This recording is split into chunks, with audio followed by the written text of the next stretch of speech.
Committee, Ms. Garamendi.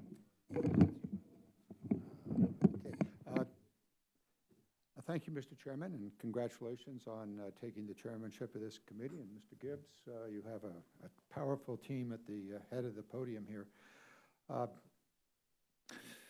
Mr. Busby, Admiral Busby, you went through the issue of the executive order. You should take great pride in having pushed that through the administration, through the president's signature, and it's going to carry a long, long way. You also mentioned that it may not do a whole lot of good if there's no ships upon which those sailors or those veterans who would become licensed would be able to sail. Two issues specifically. One, which will be the subject of tomorrow's hearing in the Armed Services Committee. You'll be testifying, but I think we should be aware of it here because it is crucial to this question. And that has to do with the Ready Reserve. The ships are aged out, as you have said in your written testimony and in other forums. Could you briefly describe the need for the rebuilding, the new ships to replace the existing ships in the Ready Reserve fleets? And then I'd like to talk to you about your issue of the export of strategic national asset called oil and natural gas. Yes, sir. Thank you for your question. Yes, the Ready Reserve Force, it's a 44-and-a-half-year-old average age fleet. That's old for ships. I mean, you know, in the commercial world, it's rare to see a ship beyond about 15 or 20 years. So these ships, which have very unique military capabilities, admittedly, are old. They need to be replaced. The Navy recognizes that. We recognize that. U.S. Transcom recognizes that. And we have a plan to try and do that, a three-pronged plan. The Navy has put this out. It's been out for about a year now.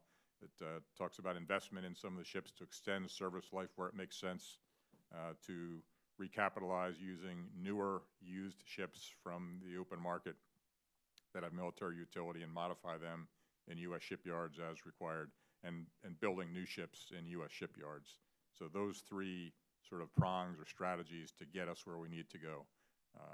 I think the quickest and most affordable way of those three prongs to get after it is probably going to be to get ships from the open market currently, modify them in U.S. yards, and put them to work in the RRF. And we're pursuing that strategy. Thank you. I'll go to the next question in just a moment, but to comment on that, of critical importance here is that these ships be replaced, and also that the American shipyards have a full role in rebuilding or repurposing ships that may be purchased, as well as building the new ships to replace those that are aging out within the Ready Reserve fleet.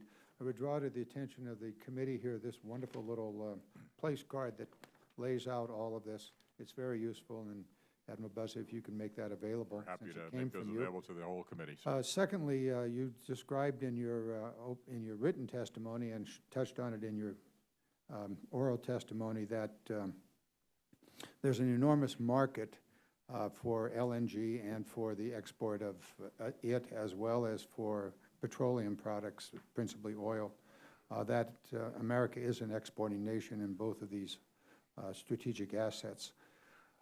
There is a piece of legislation that we would hope you and the administration would endorse. It's called Energizing the American Shipbuilding Industry. It would require that a very small percentage of that export be on American-built ships.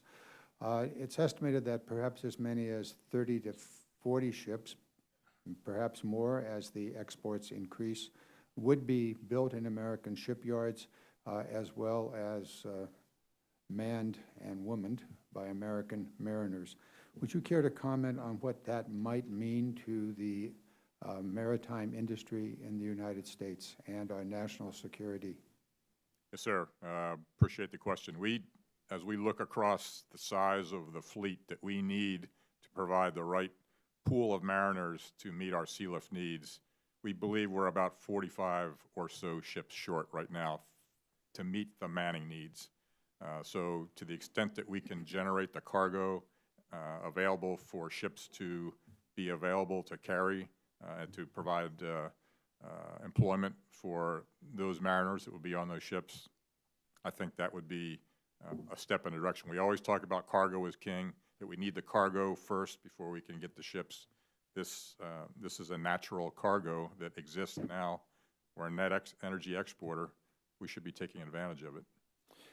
Thank you, Admiral Busby. I will take this issue to the members of the committee, since it is central to the purpose of this committee, and ask for their support of the energizing American shipbuilding. Thank you. Sir. Yield back. Thank you.